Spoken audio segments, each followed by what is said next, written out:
Governor Murphy, when you're ready. Thanks, Michelle. Good evening, everybody. Thank you for gathering on short notice. I'm honored to be joined by the storm crew, the Commissioner of the Department of Transportation, Diane Gutierrez-Scacchetti, Superintendent of the State Police, Colonel Pat Callahan, and President of the Board of Public Utilities, Joe Fiordaliso. Again, appreciate enormously folks gathering on short notice. We've been doing a lot of COVID lately, but we haven't been doing a lot of storms. So we've got the band back together, as they say, because we're tracking an incoming storm system, which has the potential for significant snow impacts across the southern half, especially the southern half of the state, with the greatest possible accumulations in a belt, if you can envision it, from Salem County running northeast toward Toms River. The National Weather Service, and the team has just gotten off a short while ago with them, has Western Burlington, Camden, Gloucester, and Salem counties under a winter weather advisory. And they have Southern Ocean County, Eastern Burlington County, Atlantic, Cumberland, and Cape May counties are under a winter storm warning. Some added accumulations may maybe just up to an inch or two are possible across central Jersey, where I am as we speak, and into parts of northern Jersey. Let me just stop and say two things. Number one, state offices will have a delayed opening tomorrow. Those offices, unless you hear otherwise from us, will open at 10 a.m. And we will put in place a state of emergency sometime later this evening for the counties I just mentioned that are under the winter storm warning. And again, I want to repeat those counties: Ocean County, Burlington, Atlantic, Cumberland, and Cape May. Those are the counties that are under the warning. There will be a state of emergency directed specifically to those counties that will go into effect later on this evening. This storm should impact these areas at least through the morning commute, and potentially much longer across the entirety of the day tomorrow. The Department of Transportation, under Diane's leadership, is prepared to be out to keep our roadways clear. They're partnering with their colleagues at the county and local levels and with our toll road authorities to get the jobs done. And by the way, I should say all of this is, the plans are being put in place in the context of an ongoing pandemic, which is now at all-time high rates of transmissibility. And so we're having to do this under COVID protocols. And as you can imagine, normal staffing and normal manpower are impacted substantially. This system may also bring with it coastal flooding, particularly in those counties that I mentioned a couple of minutes ago, especially Cape May up through Atlantic to Ocean counties. And it will bring with it some sustained strong winds, which of course means the potential for power outages. The BPU under Joe's leadership has been engaged with our electric power providers to ensure their readiness. Of course, if you experience an outage, report it immediately. If you come across any down wires, don't go near them, and call them in as well. As Joe mentioned to me a few minutes ago, one silver lining here is this is not a statewide storm, at least as we see it at the moment, which means we can concentrate resources. That goes for Diane's and Pat's energies as well. So here's the long and the short of it, folks. If you do not need to be out tonight, please stay in and let the road crews tend to their jobs. If you are out and come upon a plowing or spreading operation, please let them pass and clear the roadway. Please, please, please be especially careful in tomorrow's commute. Again, state offices delayed opening at 10 a.m. And folks, if you can, based on who you work for and your working circumstance, and you can sit the commute out and delay that a little bit in the morning, that's probably a smart move, not just for you, but for the whole operation. Pat will get into this, but the State Emergency Operations Center will be activated, I believe, at midnight tonight. Keep track and keep updated. I continue to believe the best all-encompassing place to go is ready.nj.gov or through the state's official social media channels, including @NJGov on Twitter. This is really the first significant storm of the season and for this year, 2022, for sure. Let's be safe, and we will continually update you. Pat and I will be with you virtually tomorrow with the Commissioner of the Department of Health, Judy Persicelli. I'm sure we'll have an update then. That's going to be at 1 o'clock. And if we feel like we need to get to you earlier or sooner, we will not hesitate. With that, please help me welcome the Commissioner of the Department of Transportation, great leader, Diane Gutierrez-Scacchetti. Diane. Thanks, Gov. Yes, as Governor said, the DOT is prepared to fight the snowstorm that is impending. Obviously, as we know it today, it's a very southern-based storm, and notwithstanding the impacts of COVID, we have sufficient staff to help us both spread and plow. In addition, we have confirmed with all of our contractors and all of our towers of their availability for staff as well. Our pavement temperatures are pretty warm right now, so we're hoping that that will help us in terms of making sure the roads stay as clear and as safe as they can. But I can only echo what the governor has said in terms of all safety precautions. The storm is anticipated to start very late tonight in the early morning hours. If you have to be out and you see our trucks out there, either spreading salt or plowing, please be mindful that it's easier for you to see them sometimes than it is for them to see you. Please be very careful. If you see any of our partners from state police, any of our towing operators, our emergency services providers, please slow down. And if you can safely move over one lane, please do. It is not a day goes by lately that we don't have someone hurt on the side of the road that is there doing their job. And we need everyone to help us to keep everybody safe so everyone goes home every night. The storm should be pretty quick moving. We think it, by the afternoon, hopefully it will stop, but that will not end our road work. Our road work will continue. So we just ask everyone to be mindful, to take advantage of the governor's delayed opening, and to make certain that if you don't have to be on the roads tomorrow morning, just give us some time to get things cleared out in the affected areas. With that, Governor, I'll turn it back to you. Diane, thank you. We said this a lot in warmer weather when we had the crushing storms of Henri, and then on a much bigger scale, Ida, that storms are coming more frequently with more intensity and less predictability. Those are three observations we made on the warm weather storms. There's no reason to believe that all of what I've just said doesn't hold true for cold weather storms as well.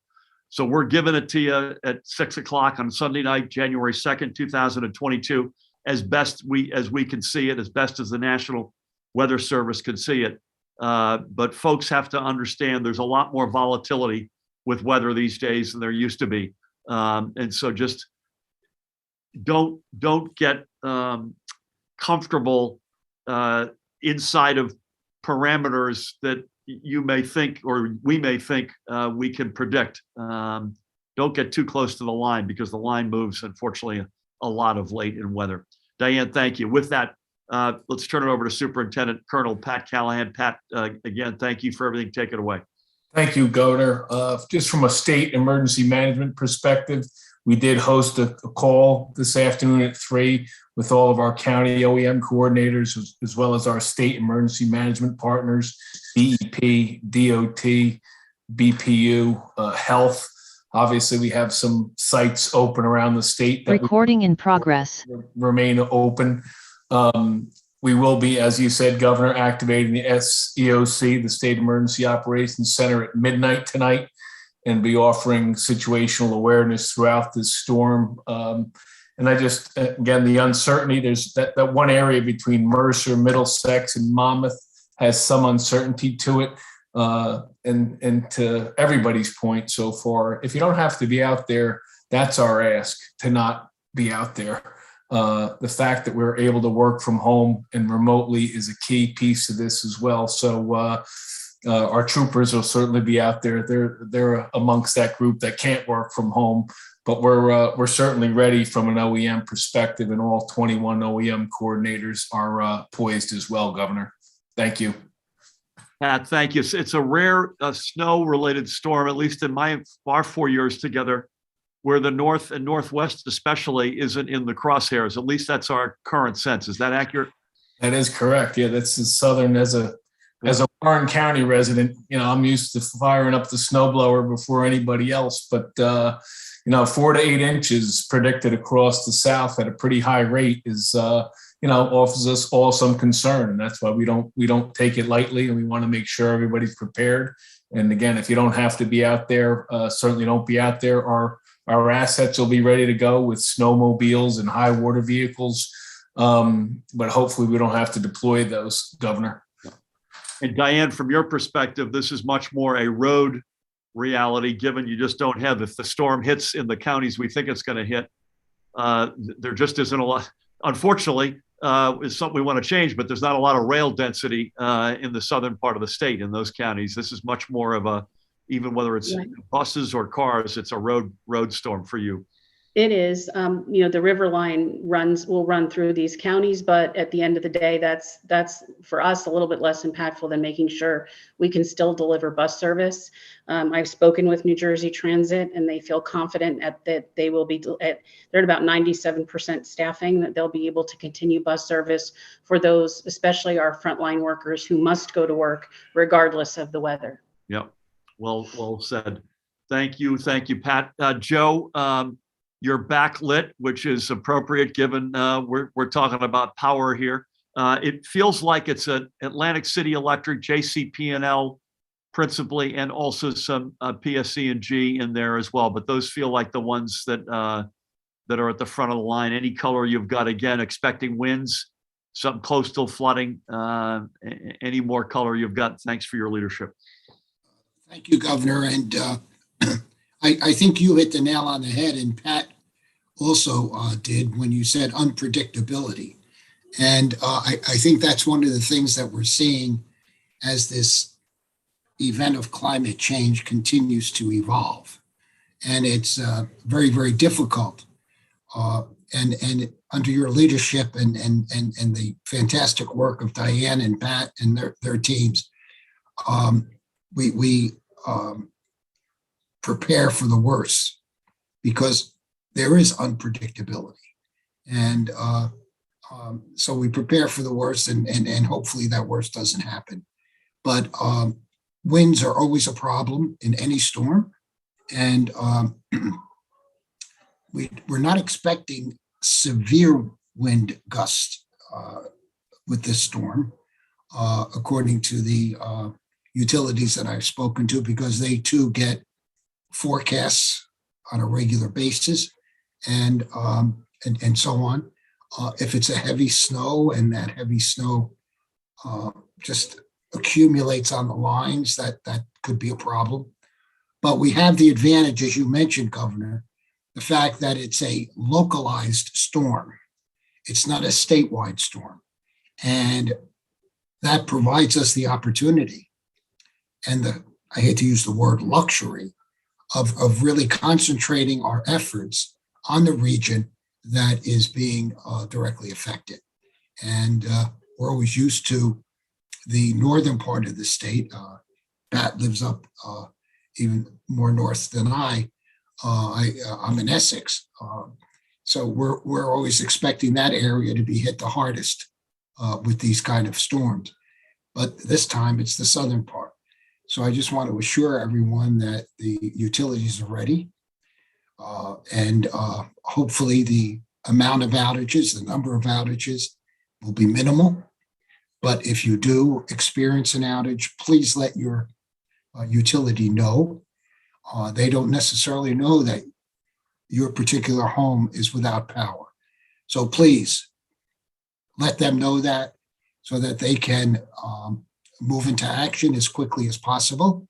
Also keep in mind that if the wind gusts are over 40 miles an hour, it's not safe for those workers to go up in a bucket to try to repair or to restore power. So please be patient, and we want everyone to come through this in one piece, and to ensure that we ask that you be patient if you do lose power, and hopefully we won't have a large number of power outages through this storm.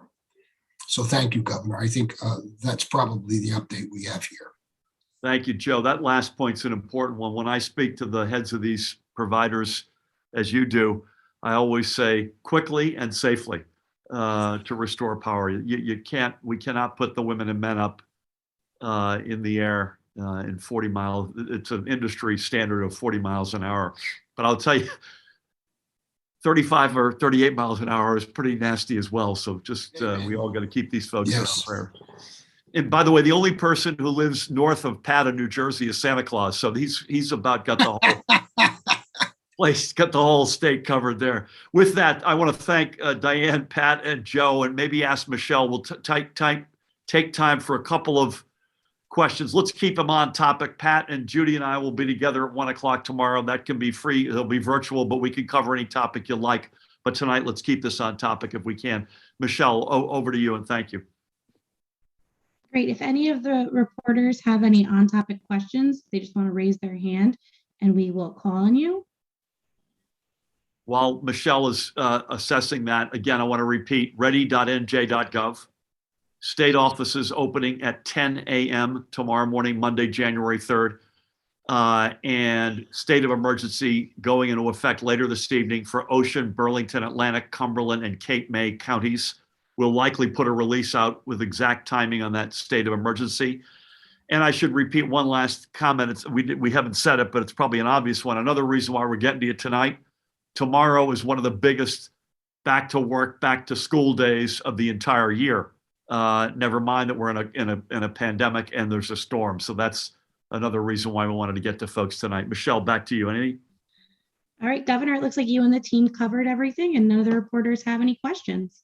Godspeed, everybody. Stay safe. If you can stay in tonight, please, God, stay in. If you can kick your commute tomorrow a little bit later and or work from home, that would be terrific as well. Be safe, everybody. Ready.nj.gov. We'll be back with you, some of us at 1 o'clock tomorrow. And if we need to sooner, we will. Again, I want to thank Diane, Pat, and Joe, and Godspeed, everybody. Happy New Year. Happy New Year, Governor.